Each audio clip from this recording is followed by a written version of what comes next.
knowing fully well that I might not know my future tomorrow. That's irony, but I will try my best to explain you about the future of work. I have added a few slides at the end of it which are India specific. So we'll go through the slides if the clicker is working, which it is not.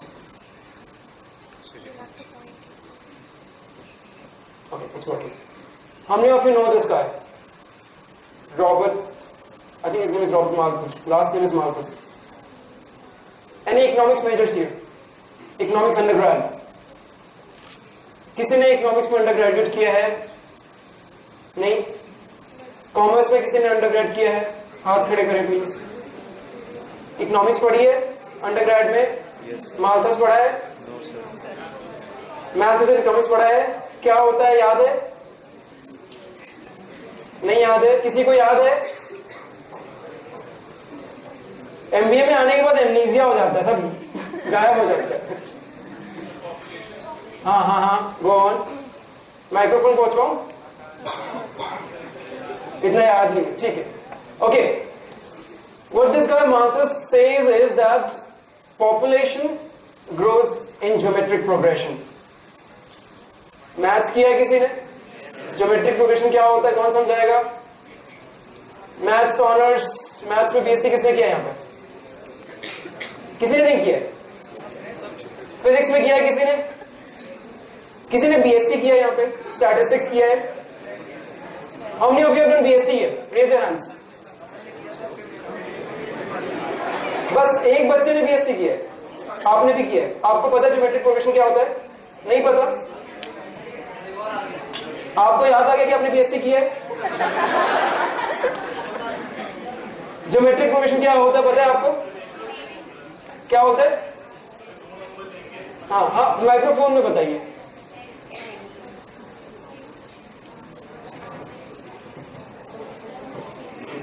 Basically, if you take three numbers and take the ratio of two, the ratio will come the same.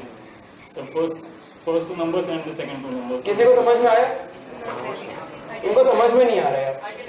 You can explain. Okay. इनको microphone दे दीजिए, explain करेंगे.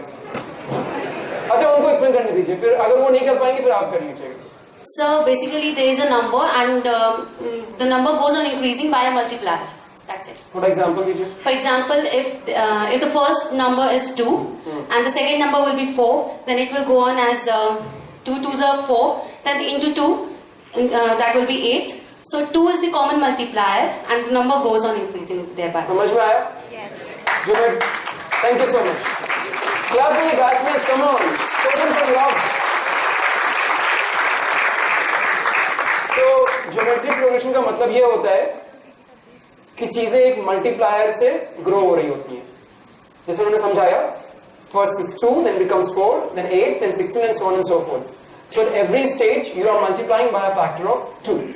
So what Malthus says that population grows geometrically. At every stage it multiplies, doubles itself. That's what the idea is.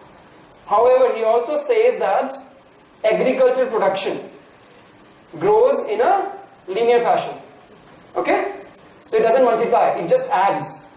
So 2 plus 2 is equal to 4. 4 plus 2 is equal to 6. And 4 times multiplied by 2 is equal to 8. Which one is leading? 8. Population. 8. So what that graph is telling you is that population will overshoot production of food. And that's why this thing was called gloomy science. Because in the very early days of economics, and that was a prediction he made, and hence economics was given the name gloomy science, because what they are saying is that soon we'll run out of food. And Malthus also said that because this will happen naturally, hence there are famines, hence there are ways in which humans control the population so that they don't outgrow the food supply. ऐसा हुआ नहीं, because we had actually green revolution and everything else that came into place. So by and large we have enough food to feed the world population. The supply chain of that might be another issue. Whether we are able to provide food from this part of India to another part of India, that's a different issue. But on an average, we have enough food to feed 7.2 billion humans that we have. Whether it's reaching there, that's a different issue. So it didn't happen like that. But something else is going to happen. How many of you know this guy? Anybody knows about the bank there, DBS Bank? What's the name? I can give you a microphone.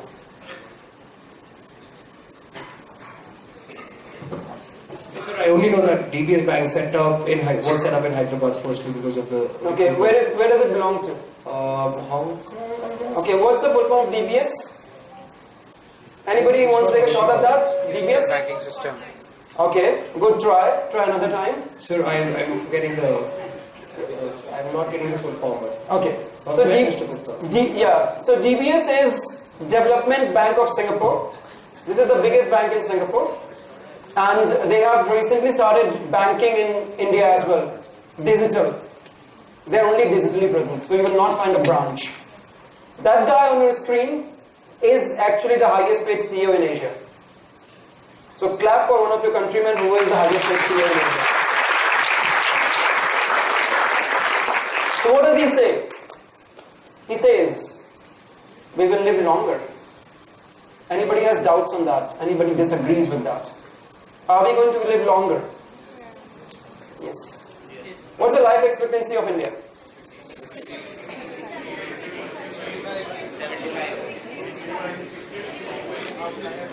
Okay, okay, you are in the ballpark figure. Last I checked, it was 67 for female and about 70 for female and 67 for guys. I think that's where it is. But you're in the same ballpark figure, 65 to 70, somewhere around there. So what he says is that we will live long. By the way, which country has the highest life expectancy? Japan. Yes, we'll come to Japan in a bit. So what this guy says is that we will live longer. But can you afford it? What he means by that is, probably all of you in this room, in your own lifetime, you will see the number of years that you live will outnumber your parents, your grandparents, and the average life expectancy is around 90 years for your generation. What that means is, when do people retire in India usually? 60. 60. What is 90 minus 60? 30. Okay, what is 60 minus 30? 30. You see the problem? Or 60 minus 20 if you like. You work for 40 years, and in that 40 years you need to make enough money such that you can feed yourself, sustain yourself for the next 30 years. You see the problem there? By the way, living is expensive. So that's the problem. You will live longer, and don't expect your children to take care of you. It may happen, may not happen. You need to plan for your own future.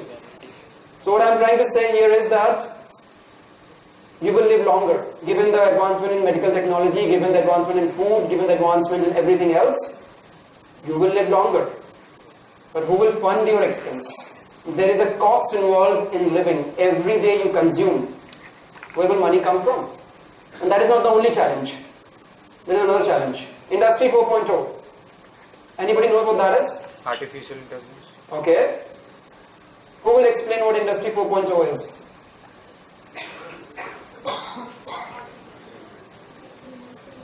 Can somebody walk me through that chart? Through that picture? Continuous development, yes. Okay, we'll get you a microphone. You will have to explain the entire flow. From 1700 to current. It's basically we are developing in terms of manpower, in terms of technology. So we are more capital driven rather than skilled laborers, and we are more using, more focusing towards optimal utilizations of resources, the maximum output with minimum inputs, and rather than focusing more on the wastage part. Can we have a round of applause? Hold on, I need to ask you some things. Maximum output with minimum input. What's the most expensive input? I think capital. What are the, Land. Are you, you seem like you're an economics major, are you? No, I have done bachelor's in commerce. Commerce, okay. So there are two things which go into making something, capital and labor. Yes. Okay? Labor means humans. Yes. Capital means the money. Yeah, And the other money factors. and whatever, instruments, everything Yes. else. Which is the most expensive part of this? You said maximum output from minimum input. So, terms of if we take in terms of wastage power, capital is more efficient because it reduces the wastage and more of efficiency. But in terms of labor, there is a kind of absenteeism. Labor turnover is there. Moreover, it's cheap. Labor is cheap in India as well and in other countries as compared to. But the work, the kind of work, the efficiency, the development part of it is much more of the better of capitals. Okay. I give you that. Labor is cheap in India. In fact, that's one of the reasons why I am here. Not because I'm cheap, but because I will talk about it. So, labor is cheap in India, but do you agree that labor is slowly getting more and more expensive? The cost of employing an employee is getting more expensive. Yes, sir. The salaries are increasing. Yes, sir, because of the improving standard of living, the purchasing power of the people are increasing. The demand is increasing day by day. That is why, that's the reason for development in terms of technology. There is so much of digitalization, more of globalization, more openness to the market. That's the reason for the much of development, and that is the reason why labor is more day by day expensive. Okay, thank you so much. I will explain that. Another round of applause for her. She has been very patient with me. Thank you, sir. So what that shows is in 1700, that was Industry 1.0. That's when the Industrial Revolution happened in which country? England.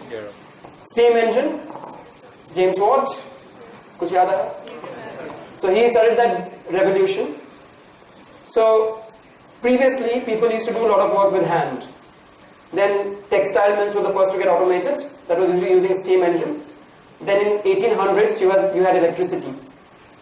By the way, electricity was invented before James Chadwick discovered electron. Yeah? I don't remember very clearly, but I think 1896 is when electron was discovered, if my memory serves me right. And electricity is older than that.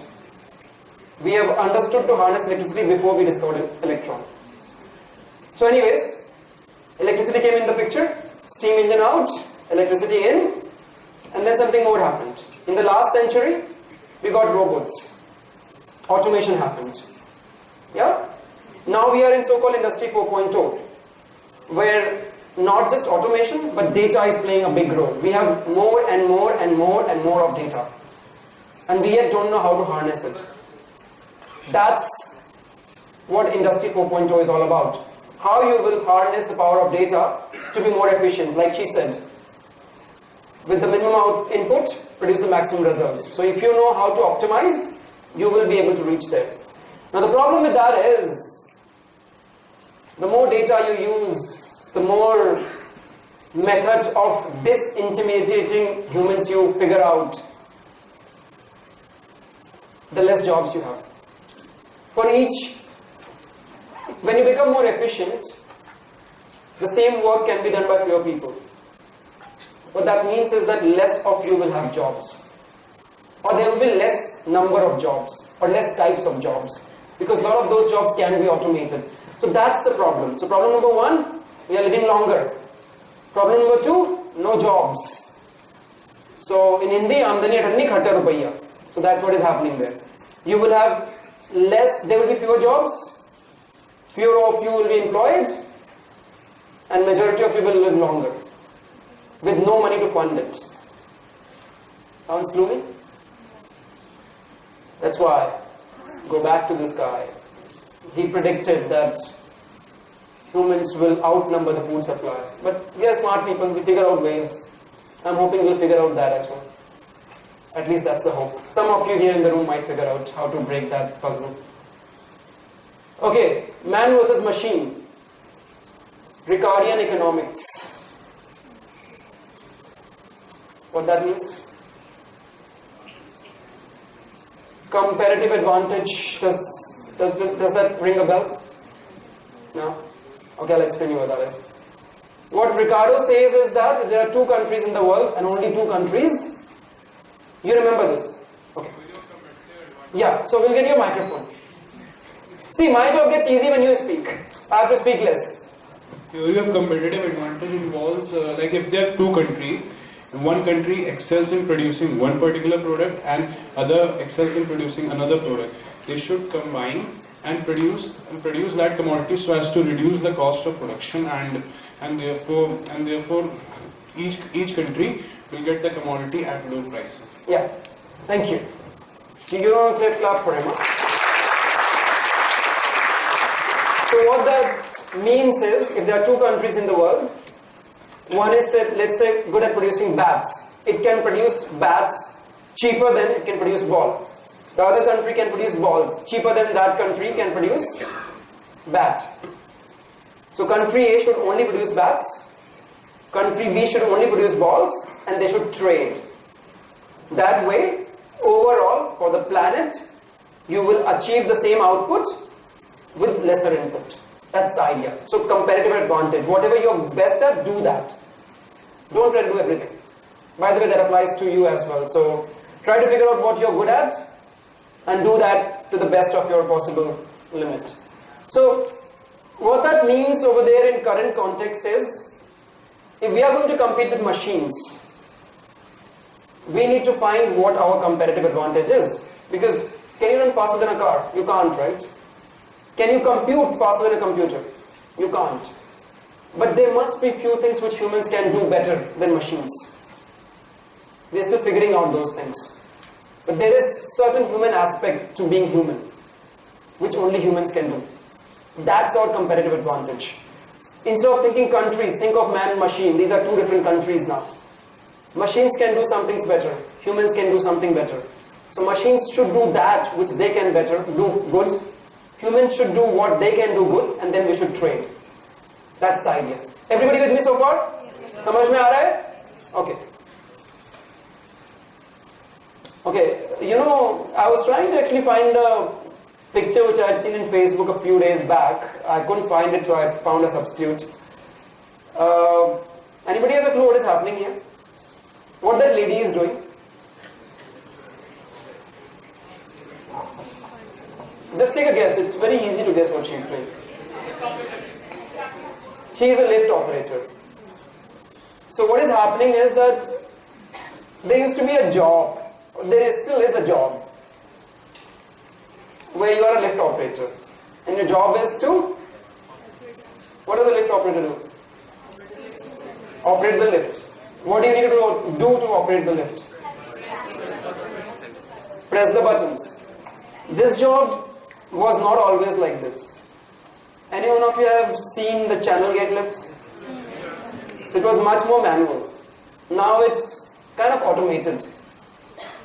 Do you think this lady will be smiling for long? That smile will go away.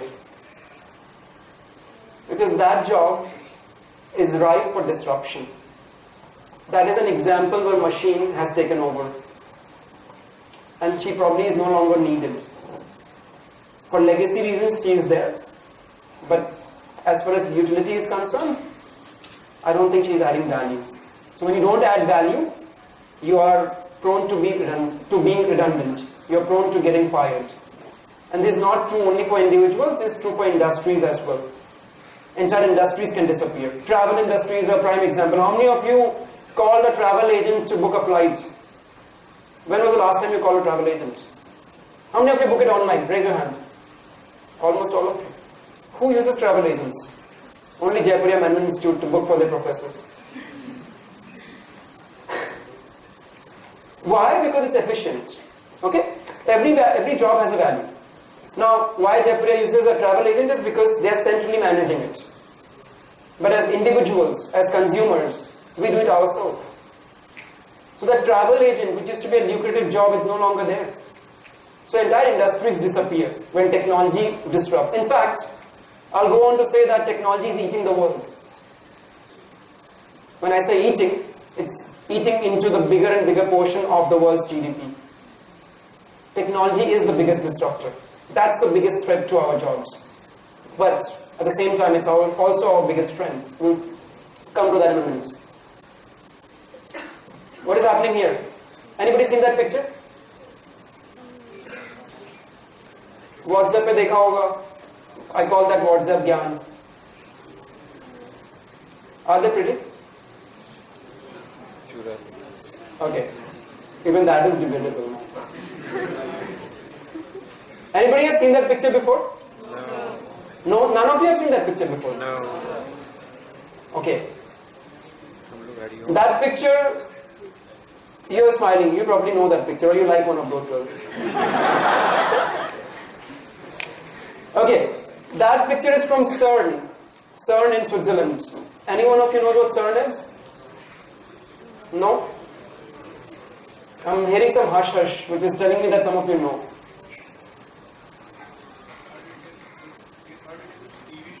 Or in a TV show. Big Bang Theory probably. Large Hadron Collider. So Large Hadron Collider is where they actually crash particles into each other. It's on the border of Switzerland and France.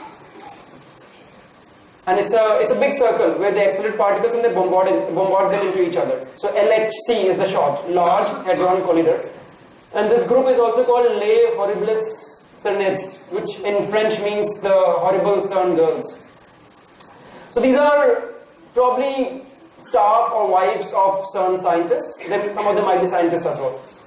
So they have this group whereby they used to sing. But that's not why I'm telling you this. I have not heard their song, I don't know how it sounds like. The reason why I'm showing you this is because this picture is the first picture that ever went on the internet in 1992. So that's the value of that picture. That's the first ever picture that was on the internet. And then a certain Rahul Singh in 2007 decided I will take a picture at CERN as well. That's when I was interning in Switzerland. So I'm not sure how much of that is visible, but I'm there at CERN. I was interning in Switzerland about more than a decade back, and that's when I clicked that picture, thinking I'm Shah Rukh Khan, which I'm not, clearly. But yeah, that's my nostalgia moment there. At that time, I didn't know about this picture. This morning, when I was trying to put slides together, I recall that I was in CERN, so I was looking for this picture. And I used Google Photos, which actually very quickly threw me that picture when I just wrote CERN. That's the power of data. It would have taken me very long to fish out that picture, but I got it in a few seconds because Google did it for me. So anyways, let's move forward. So from this first picture, we are here now. The amount of data we generate is mind-boggling. I will let you digest those numbers. Is that visible? It's not visible, okay. So what it says is that we write 2.9 million emails every second. 2.9 million emails every second.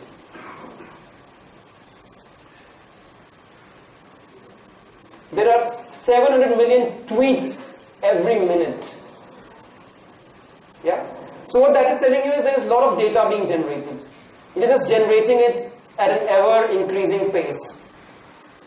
We have yet not figured out what to do with it, but we are generating data. What that is telling you is the amount of data that is generated in just one day. So you have 2.5 quintillion bytes of data in a day. I don't know what quintillion means. I can't count so many zeros. But to me it looks like a large number.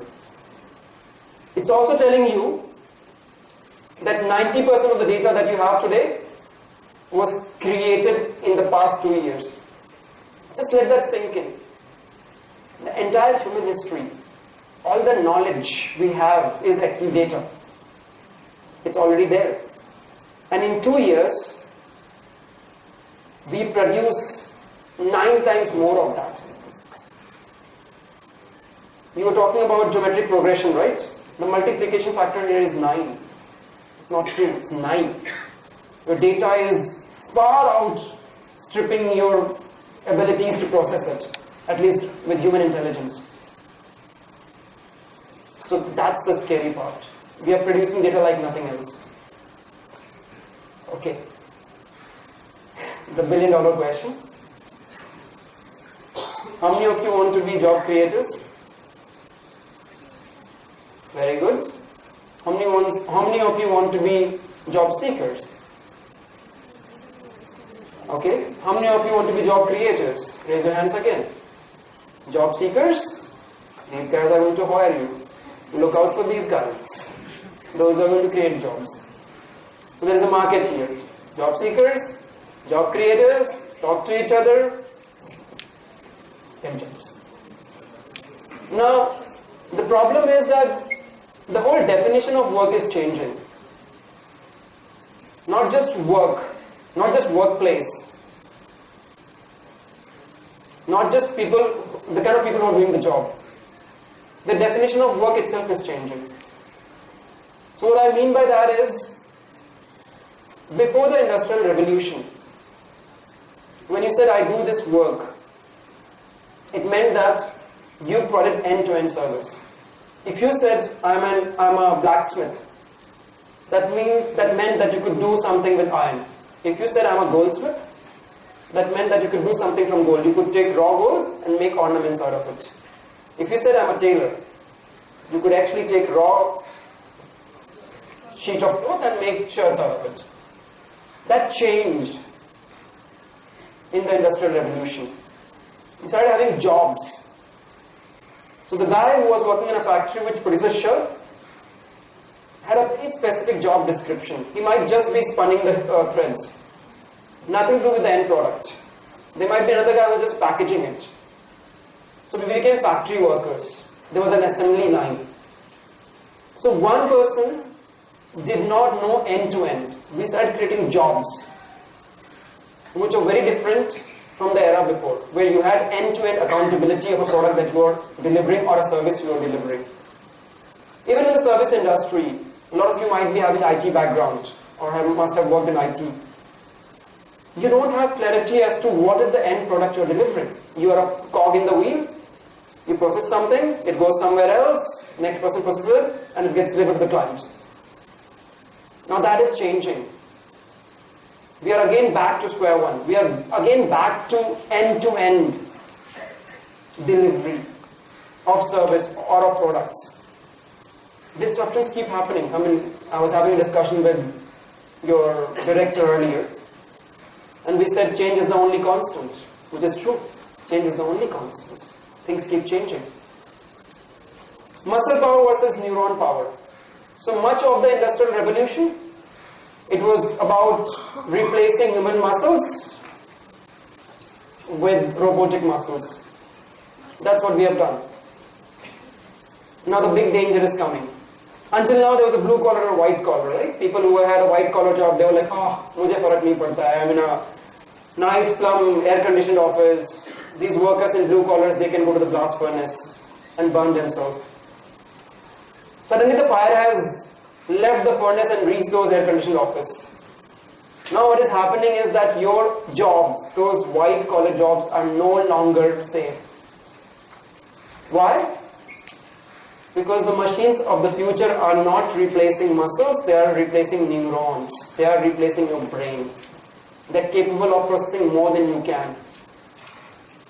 Human history repeats itself. What happened in 1700s to coal mine workers, to factory workers, is now happening to white collar workers who work in services industry. Such is life. It's, people who are at most risk are people like yourself, who are going to be managers. Machines will be replacing you because machines probably can do that job better at a fraction of cost. Scary. What has fueled this? We now have better algorithms to process data. We have faster computers. The phones that you have in your pockets are faster than probably my laptop, which is 10 years old. Yeah? And we have more and more and more and more of data. We're trying to figure out how to use it. So that's what's fueling this. Is there a rabbit or a duck? How many of you think it's a rabbit? It's an illusion, yes, I know that. It's a 100-year-old illusion. I'm trying to put that illusion across to you. Duck? Rabbit? Okay, I'll tell you what the machine thinks about this. I hope this works.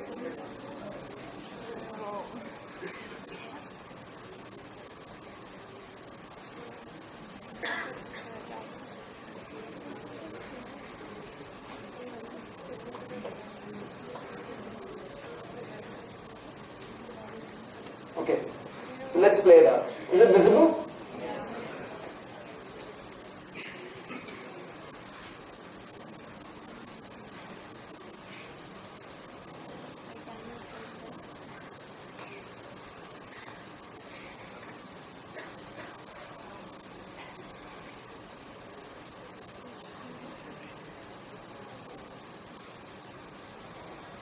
Did anybody understand what happened? Shall I play it again? Let me play it again.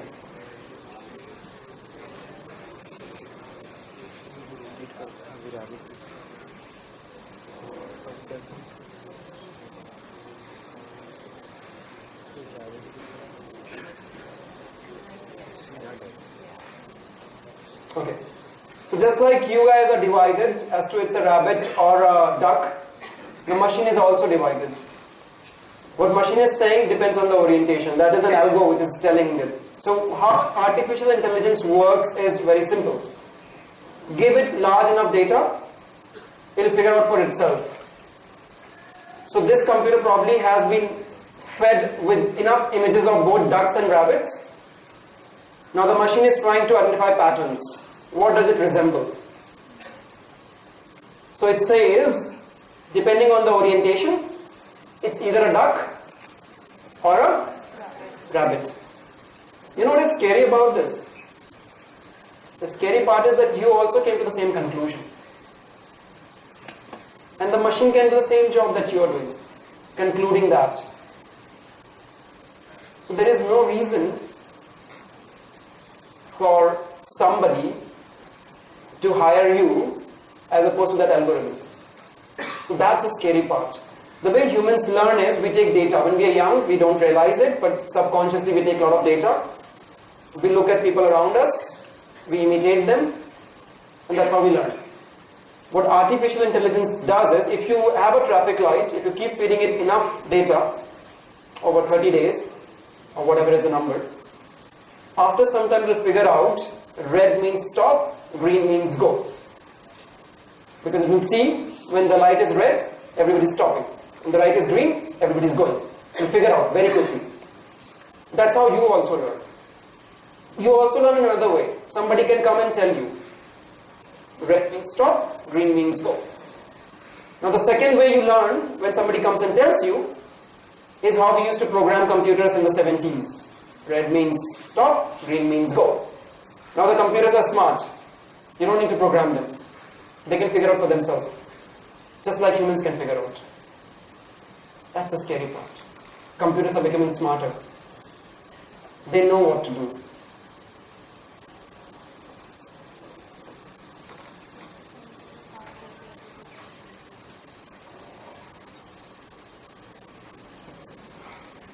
Okay, so we talked about what kind of jobs are there.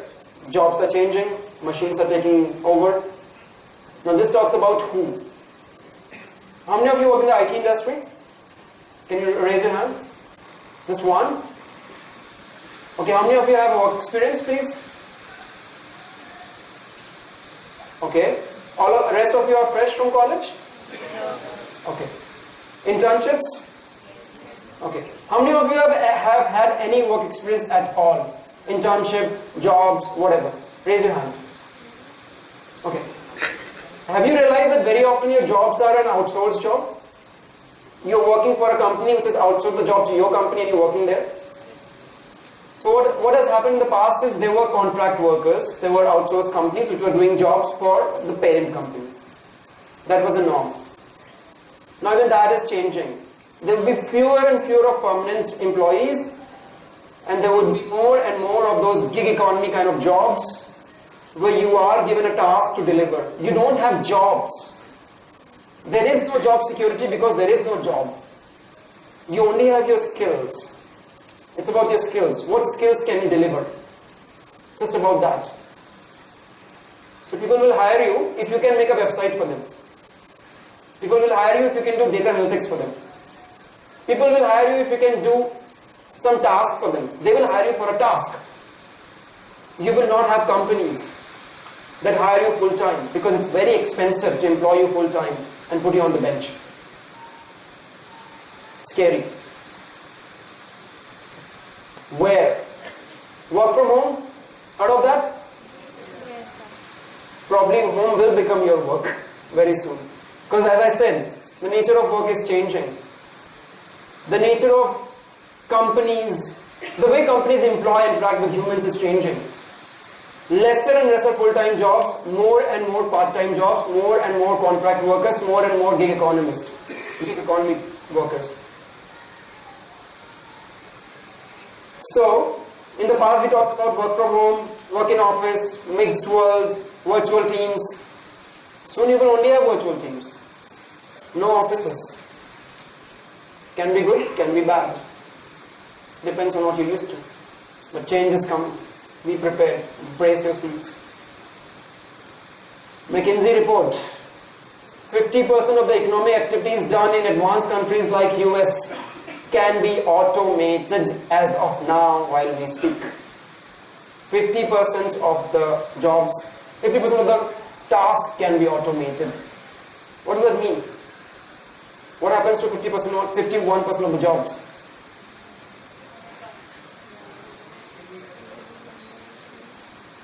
Fortunately, it's not as bad. But 50%, 51% of the tasks can be automated. There are two things here. Can be automated and activities. There is a difference between activities and jobs. I'll come to it in a minute. Let me cover the second point. By 2030, 16% of the occupations would have been automated. 16% of the jobs that you see today will be automated. Jobs, not activities. What's the difference? Okay. Now, when you work in a job, you do certain activities, right? You don't just do one activity. So job security is about doing n number of activities. A lot of those can be automated. But even if I can automate a lot of those, but I can't automate a few, I still need workers. Right? So just because 51% of the tasks can be automated doesn't mean that 51% of the jobs will get automated. That's a good news. Clap for yourself. Because we have jobs for longer. What that also means is that only 5% jobs are such that almost 95 to 100% of the activities in that job can be automated. These are the first jobs to go, like that lift operator. Yeah? But you still will need people to do other aspects of the job. 60% of jobs right now have at least 1/3 of their activities which can be automated. What that means is that if you're employed for let's say 9 hours, from a company's point of view, you're now only working for 6. So what do we do with your 3 hours? Two things. Either we put you part-time, or you need to skill yourself such that you're employed for the remaining 3. So you're really multi-hatting. You guys love to think in terms of verticals. The walls of the verticals are collapsing. Think cross-discipline. If you're in marketing and you have nothing to do with sales, days are numbered. If you're in operations and you don't know about finance, hard time. They will need people who understand operations and can run the Excel sheet and can punch number. Because the nature of the job is changing. The expectation from the job is changing. Marketing job is no longer about making slides. It's much more nuanced than that. You will have to wear multiple hats. So one strong request to you is, if you get the opportunity to double specialize, I don't know how it works in Jaipuria, take courses such that you learn interdisciplinary skill. Don't bucket yourself into, I'm an HR person, I'm an operations person, I'm a finance person. Learn as much as you can. Yesterday I was speaking about conscious capitalism. This morning I was speaking about career, salary and happiness. Now I'm speaking about the future of work. Very different topics. If I were a traditional professor, this will not fit anywhere. Not the boxes will fit it. I don't know where to fit what I'm talking about. Is it HR? Is it marketing? Is it CSR? I don't know. So you need to expand your horizons. You need to know more than just one thing. So what does it mean? It means that by year 2030, in the United States of America, which is the most developed economy and the biggest economy in the world. Maybe China has taken over, but still. Somewhere close to 38.6 million jobs would have been automated. What's the population of the US? What's the population of the US? I expect you to know this. Take a guess. What is the population of the US? What's the population of India? 1.2 billion. 1.3 billion. How much is that in millions? 130 million. 130 million? Get your numbers right, chaps. 1300 million. What's the population of US? What's the population of China, by the way? This should be easy. Okay, we'll do it again. What's the population of India? 1.3 billion. Okay, I assume that's correct. Which is the most populated country in the world? What is their population? Take a guess. 1.4 billion. 1.4. What's the population of US? Who said 300? Raise your hand. You got it right. Who said 300? Did you Google that up? You should have actually. So that's another thing, when I was growing up, I studied in Jaipuria school next door. If you knew the capitals of all the 186 countries in the world that were at that point in time, now I think there are 195. And if you knew which river flows in which city, you were considered intelligent. That is no longer intelligence. That's the information you get on Google. You will not be called intelligent for that. Nowadays, intelligence is knowing how to use that information that you can pull from the internet. You guys have open book exams? Yeah? You haven't had open book exams? No, sir. Okay, hard time you start getting open book exams. Start demanding from your professors to have open book exam because life is an open book exam. By the way, open book exams are tougher than closed book exams. Exactly. So all the information is there. Given all the information, is still not able to process and solve the problem. So that's what it is. It's not about regurgitating information. It's not about throwing back numbers. It's about knowing what those numbers mean. So can one of you Google is that 300 million right? Pull out your phone and just check.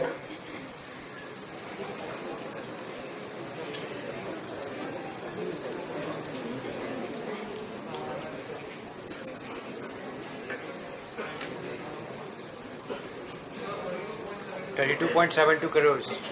What is that in millions? 327 million, right? Yeah. So your ballpark, you're correct. It's 300 million, right? Now, what does that mean?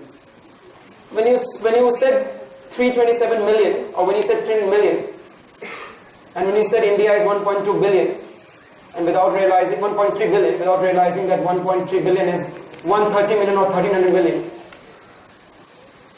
what happened is that you didn't make that connect that India is 4 times the population of US. Because you didn't know how many zeros are there in a billion. So that's called information processing. You need to know that India is 4 times the size of US when it comes to population. That's what you make out of it. We need people like that who can process it in those ways, or maybe even much more smarter ways.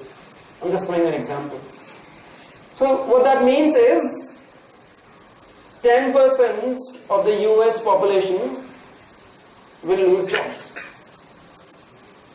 Yeah? If I'm reading it correctly. If the population of US is 300 million. Singapore, where I live, 0.8 million. The population of Singapore is roughly 5.5 million. So 0.8 divided by 5.5 is what? Okay, who is a human calculator here? What percentage is that? 16%. 69%. 0.8 divided by 5.5 is not 69. Okay, what is 1 divided by 5? 20%, right? So it will be lower than that, right? So I'm thinking it's about 16%, is it? Yes. Yeah. So 16% of Singaporeans will lose their jobs. India, our motherland. What's happening here? Let's check out. Okay, it says 56.9 million people will lose jobs. Good news or bad news? Good news. What's the population of your country? How many jobs are you losing? Very few relative to your population. Look at this country. 4 times your size. Losing 40 million people, give or take. Yeah? Why is that happening? Very simple. You kind of hinted at that. It's not about whether technology can replace the job. That's called technical feasibility. Yes, you can replace it. But is it economically feasible? Does it make sense for me to do that? It will not make sense because we are a low-cost economy. The cost of putting a machine is still more expensive than putting a human. Good news. Until it lasts. Gradually, salaries will keep marching up. And because of that, sooner or later, more and more jobs will be done by machine because it's cheaper. Not because they don't like people or they love machines. Yeah? Okay. So, these are the kind of jobs which will stay. Engineering in this country, why? Because we have a massive shortage of infrastructure. We need more roads, we need more bridges, we need more railways, we need more of everything actually.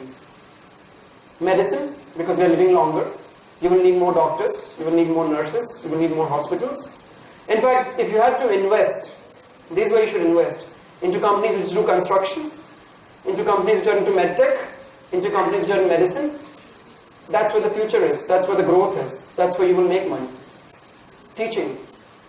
No matter how smart computers become, you'll always need teachers to teach, to explain. That's not going to change. You'll always have B schools, you will always have humans walking and teaching you. Because there is something about humans which machines can't replicate. And nowhere that relationship is more profound than between siblings, between mother and a child, teacher and a student. You need that. You might be able to replace your boss with a machine. Possible. You know, when times are good, anybody can run a company. A monkey can run a company. An Excel sheet can run a company when times are good. You need leadership when times are bad. So that's why you need humans. For leadership, for mentoring, for training, for inspiring. No machine can do that. New jobs. We talked about this a lot. Data. Enough and enough and enough and more and more and more of data. Somebody has to make sense of it. In fact, data is the new gold. Do you have a specialization here which is called data informatics or data science? Data analytics? One course or a specialization? One course certification. One course? Certification course. Specialization. I would strongly recommend all of you to at least specialize in that in addition to everything else you're doing. You know, it's like saying I understand English. That's the power of data. If you do not know how to process data, you're essentially walking in an interview and telling me in 5 years that I don't understand English. Let that sink in. I don't care you work for operations, I don't care you work for marketing, I don't care you work in human resource. If you can't play with numbers, if you can't play with data, you don't need to know the algo. You need to know how to use it. When somebody comes and says TensorFlow, it should not be blank. When somebody says correlation, when somebody says R squared, you should know what that means. It's no longer about averages, median, mode and mean. The world has moved on. You need to move on. You guys are the people, you guys are the leaders who need to make sure that the changing world is changing because of you and not despite you. Yeah? You need to be those change agents. Uniform basic income. By the way, healthcare environment, that's no-brainer. You will live longer, you will need more healthcare services. Environment, yes, because we are getting more and more environment conscious. Yesterday I talked about conscious capitalism. Maybe if time is right, one day I'll come back here and speak about it. Speaking about that tomorrow in Lucknow. So, environment is a big factor. We are no longer living in a world where it's okay to pollute the environment just to produce something. We need more and more people who understand environment. We need more and more people who understand how this interacts with our lives. So if your institute is actually quite good because they have they give something called green certificate to every guest which comes. They plant trees. When I say school, I mean your B school. My school next door actually instills in their kids to not only plant a tree but also to nurture it. So if you study in Jeffrey School, I think somewhere around your primary school, they tell you to plant a tree and they tell you to monitor that tree every year. So you need to show the pictures how that tree has grown, not just plant it and forget about it. So you will need more people who understand environment, the impact of environment, or the impact of machines on environment. Uniform basic income. What's that? Have you heard of it? Who has heard of it? None of you have heard of it? Really? How come you have heard everything? Anybody else has heard of this?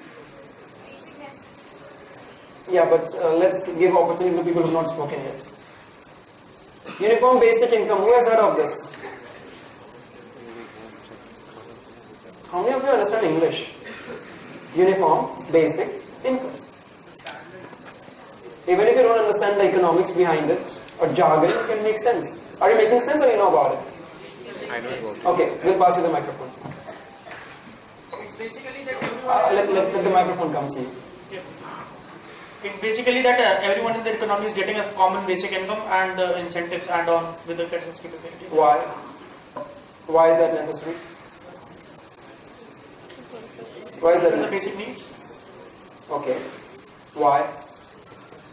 For livelihood. You know, one thing in life I will tell you, keep asking why. In the session I did in the morning with your seniors, I told them to do the same thing. Keep asking why.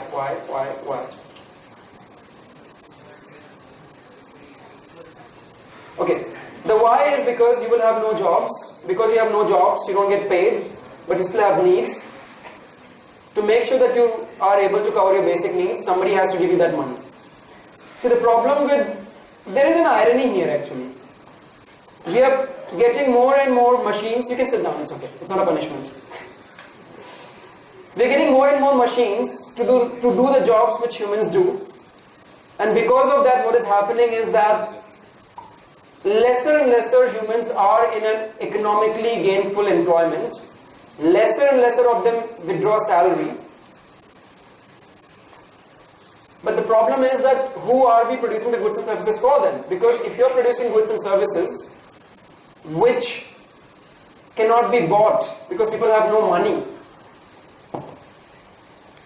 then what's going to happen? Do you get the catch-22 here? We are trying to produce more with fewer resources, but the more we produce, somebody has to consume it. To consume, you need money. There is no money because people don't have jobs. So what happens in this case? Government comes in and steps in. They will have to provide basic income. Otherwise, people cannot survive. There is no money to buy those things which these factories are producing because people don't have jobs. It's a reality. It's going to happen. It's already been under discussion in a lot of countries. So you will need basic income because a lot of us will not have jobs, but we still have needs. Excuse me, sir. Yes. I have a question. Sir, if there is no income in the economy, there will be a lesser demand, and if there is a lesser demand, there will be a lot of surplus in the market, and if there is a lot of surplus in the market, the price of the commodity will go down and the profits will eventually go zero. Yeah, but I'm saying income is zero. So you will have to produce goods at zero. Can you do that? We cannot produce goods at zero. Yes. That is the problem. Yeah, we can't. So how is it possible that if we are producing at zero, we are not gaining anything? Why would we make a production? Then eventually the production will go down. That's what I'm saying, right? So nobody has income. Somebody needs to buy, but the guy has no money, right? So we have also seen this. If the government is providing free basic salary to all the individuals in an economy, initially the demand will generate, but the quality of the population will go down. Quality of the population will go down. Yeah. Why? Because everyone is getting their basic needs fulfilled for free. So why would the production will then increase? It will never boost, according to me. Okay. I think. So let me explain. You're on the right track. I'm glad I got you thinking, because the goods and services we produce, somebody needs to consume it, right?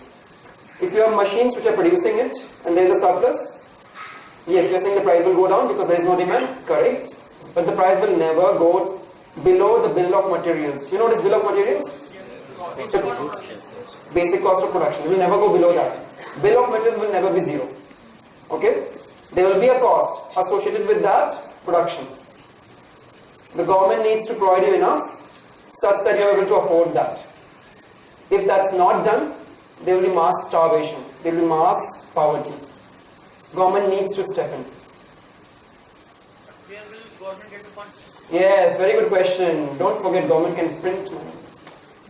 Government can print money, but eventually intrinsic value can increase. Yeah. The real value will keep on decreasing. Yeah.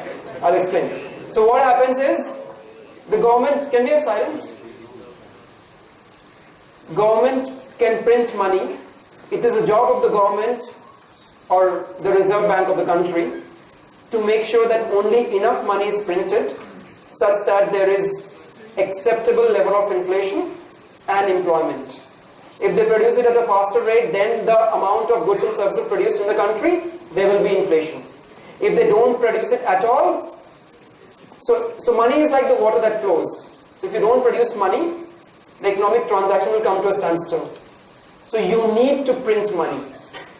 A way of spurring the demand is by giving money to people. You give money to people, they will start demanding things.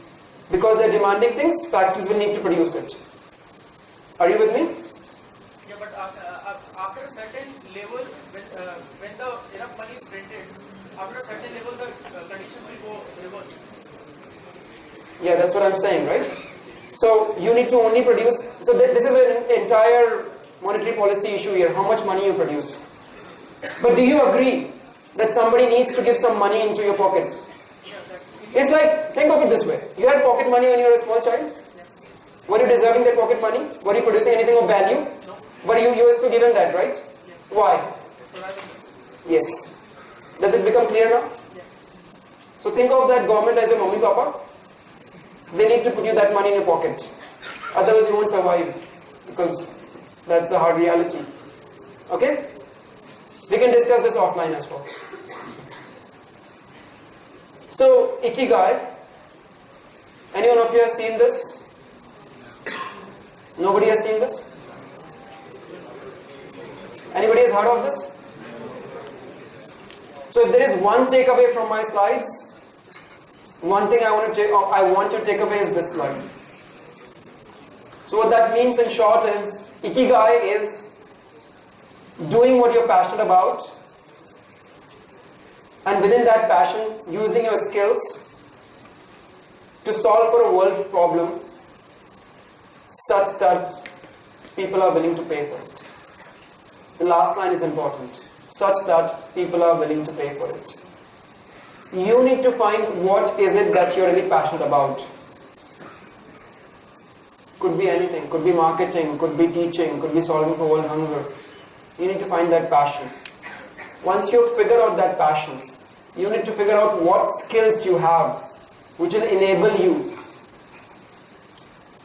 to operate in that passion of yours to solve for a problem that you have identified such that you get paid for it. I'll give you an example. How many of you like singing? Raise your hands and sing a song. No, just raise your hand. No need to sing a song. Okay, how many of you think that the world needs better melody, more beautiful songs? Okay. A lot of you feel, some of you don't feel, some of you don't care. How many of you think, those who raise their hand about liking singing, liking to sing, that if you were to sing, somebody will pay for it? How many of you feel that your singing is so good that somebody will pay for it? Okay, one person feels that. Sir, second question. Two people feel that. Sir, third. Okay, more and more people feel that. Okay. What I'm trying to say here is that your passion is not enough. You need to have a solution which the world is willing to pay for. If your singing is only good enough to put somebody to sleep, despite your passion, despite you trying to use your skills, it will not pay you. So you need to find something that will pay you. Yeah? So you need to discover that. I do an entire class on this. In fact, that's what I spoke to your second year for 3 hours. That Ikigai thing, the entire 3 hours was on that. So when we come to second year, we'll revisit that. What is happening here?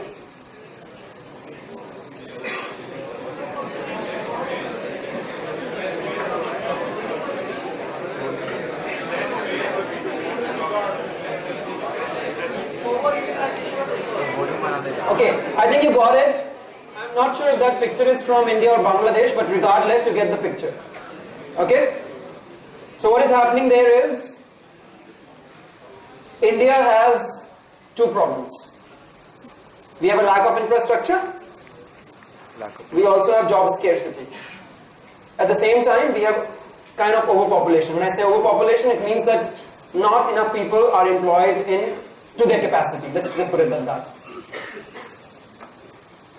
You know, a lot of people tell me that IITs and IIMs are the best schools in the world, the best technological and the best MBA schools in the world. In India. And the reasoning given is because it's so difficult to get in. So by that logic, that train should also be the best train in the world. So difficult to get in. Yeah? So difficulty of getting into something doesn't necessarily make it best. You agree with me? Yes. It's difficult because you don't have resources. It's not difficult because people are flocking to it. People are flocking to it because there is no alternative. What does that tell us?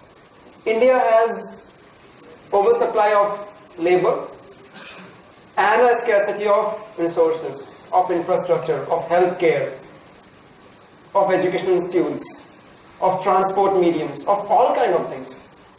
Can we solve India's problems such that while we are creating more infrastructures, while we are creating better school, while we are creating more hospitals, we also employ those people? The solution from the West will not work because they are optimizing for their problems. Their problem is they have a lot more money than we do. Our GDP is $2,000 US. US is $55,000 US. No comparison. They're solving from their point of view. You can't take technology from US and implement here because our realities are different. Our solutions will come from our problems.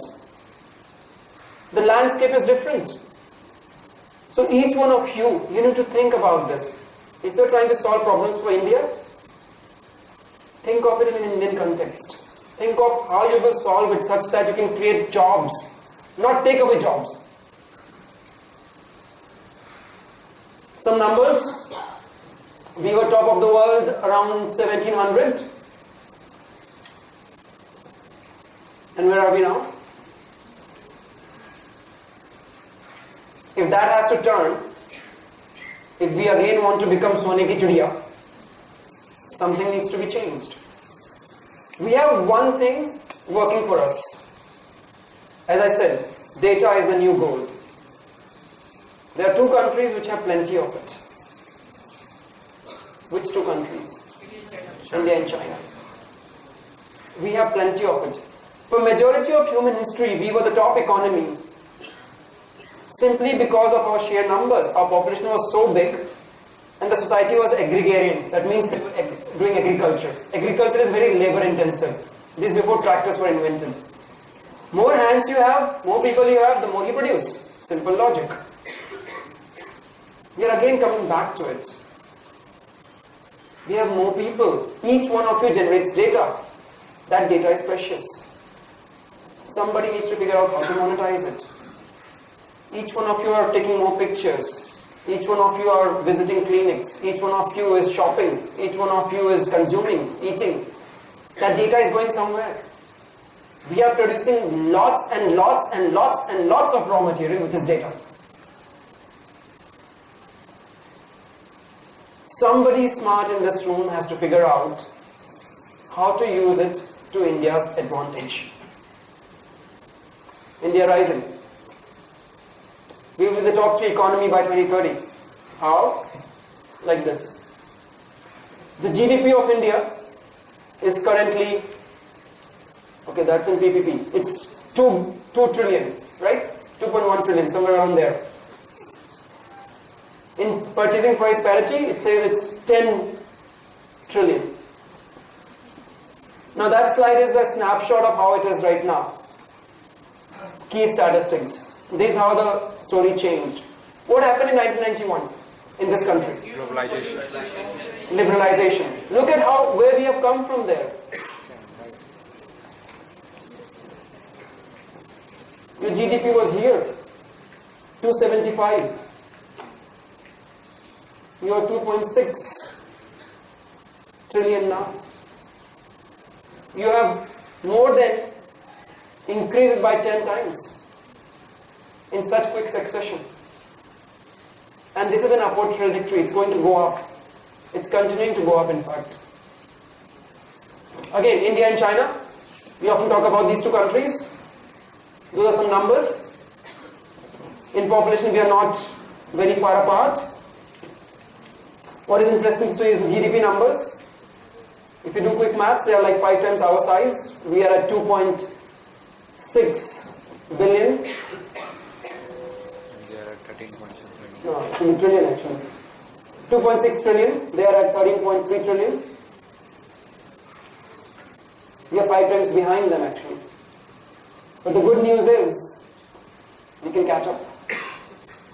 Because they have been in the game longer than us.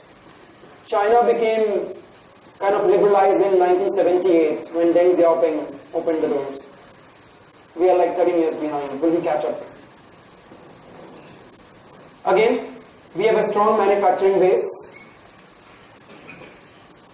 I'll just let that sink in.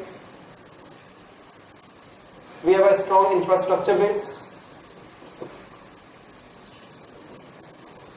We are also strong in agriculture.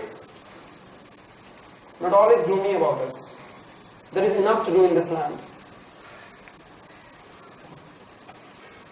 We are a young nation. By 2020, our average population is only 29 years old. Majority of the countries in the world are facing an aging population, which means people are getting older and fewer young people are in the workforce. They also have something called pay-as-you-go system, which means that younger people pay for the pension of the older people. We have a very young population. If you're young, you consume more. We have aspiration. We are a nation of aspirations. All of you want to do better in life. All of you are optimistic. Big advantage. It's not just numbers. It's about the aspirations. It's about every energy that comes with you. Again, India is a young nation. We'll continue to be like that for quite some time. The graph only tips sometime around 2040. We'll continue to be young. This is our power. Unlike China, which had one-child policy, with the result what has happened? For every 2 old people, there is 1 young kid. The average population will be older. Those people who are old, who are parents, they need to be fed. They need to be taken care of. They're living longer. But fewer people are working. We don't have that problem. We have more and more young people. But we have challenges. What are our challenges? That's our challenge number 1. The thing in green is how many people work in agriculture. The thing in red is how many people work in services. And the thing in blue is how many people work in manufacturing or industries. Now what that graph is telling you is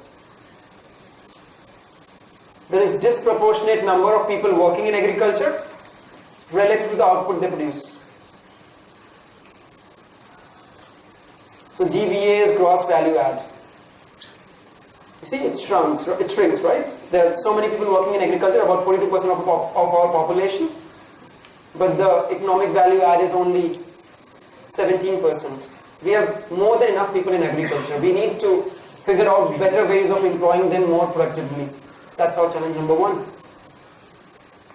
Challenge number 2.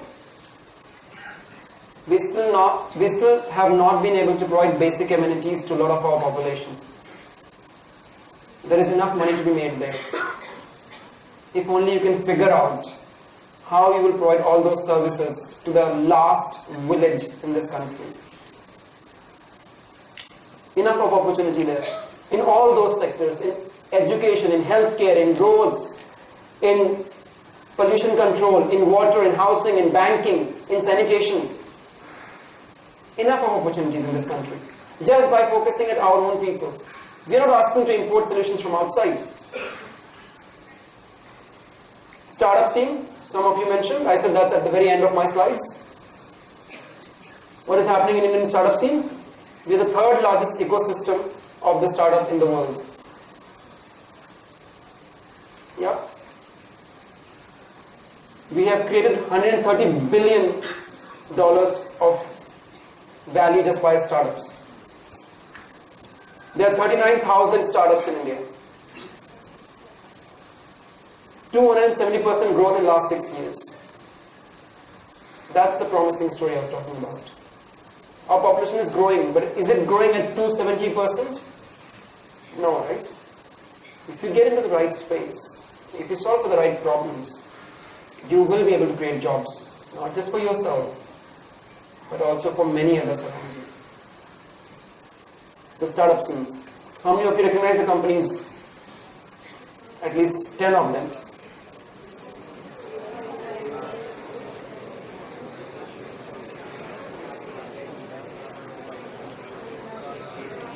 Raise your hand if you recognize 10 or more of them. Almost all of you do. These are household names. They didn't exist just 5 years back. No, sir. What's a unicorn? Who will explain what a unicorn is? $1 billion से exceed कर चुका है इसका revenue. A company with a net worth of 1 billion plus or Okay. How many of that we have in India? 6, It's written on the slides. How many of them we have? 5. We have more than 25 of them in this country, together with a valuation of 75 billion. Which one of you here is going to make that next $1 billion company? I need to know you because I need a job.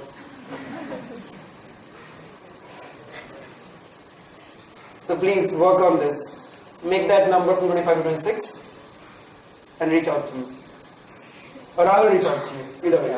India Stack. You know about this? Heard of this word, India Stack? No? Okay. None of you knows what India Stack is? India Stack is basically a series of government policies which have enabled people to do business quicker. I'll give you an example. Aadhaar, right? That has put biometric to almost all residents of India. So we now have a system where I can do eKYC. Electronically, I can verify that you are the person who you are saying you are. Right? What has that done for us? It's easier to open bank accounts. It's easier to get SIM cards. For the first time in our history, we actually have database of residents in this country. I'm saying residents and not citizens because Aadhaar is a database of residents and not citizens. Yep. So what India Stack says is that there is a database of people. It's sitting somewhere in the cloud. So without signing any paper, I can verify who you are electronically. Okay? So that's the paperless bit. What is cashless is you have more and more of payment gateways in this country, like Bheem, right? Which the government has initiated, where you can pay anybody using the government infrastructure. Yeah? Then there is presenceless. What presenceless means is that if you need to open a bank account, you don't necessarily need to be present in a bank. From the comfort of your home, you can verify yourself. That's presenceless. So presenceless, paperless, cashless. The last bit is the most important bit. The consent bit. So consent means basically I give you the permission to use my data. A lot of countries have not thought about it. They have created systems, but have forgotten about the consent bit. India is thinking about it. You need to explicitly give consent. You know what GDPR is? Heard of this word, GDPR? No? You have heard of it. No, you haven't heard of it. So GDPR is a sweeping regulation that came in European Union, which is to do with your data privacy. It's a new legislation which came into force, I think, this year. And India probably will model some of its consent on that.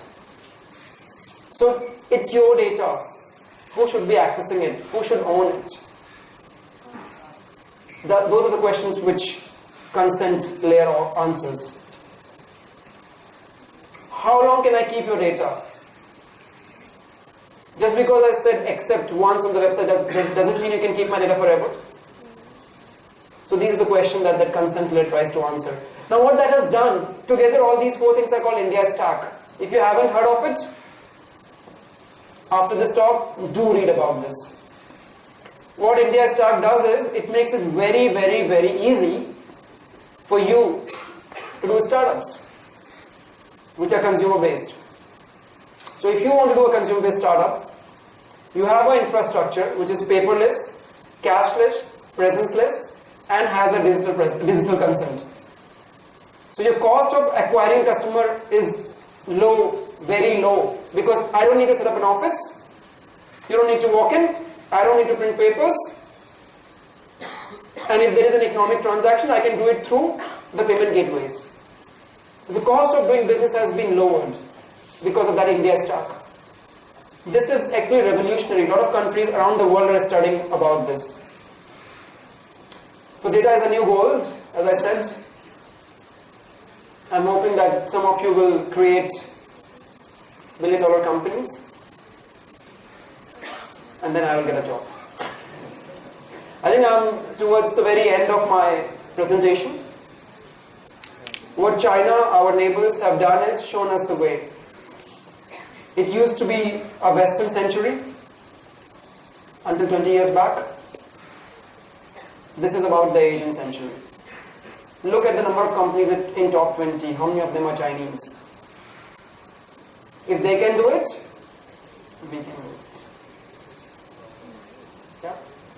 So that's the very end of my slides. I want you to leave with another thought. You know about this guy? So what this guy is saying is that the world is about heart. It's not about brain. When you talk about brain, it's about knowledge. When you talk about heart, it's about wisdom. Wisdom is very different from knowledge. Wisdom is what you make out of that knowledge. Yeah, wisdom is realizing that 300 million is 1/4 1.2 billion. That's wisdom.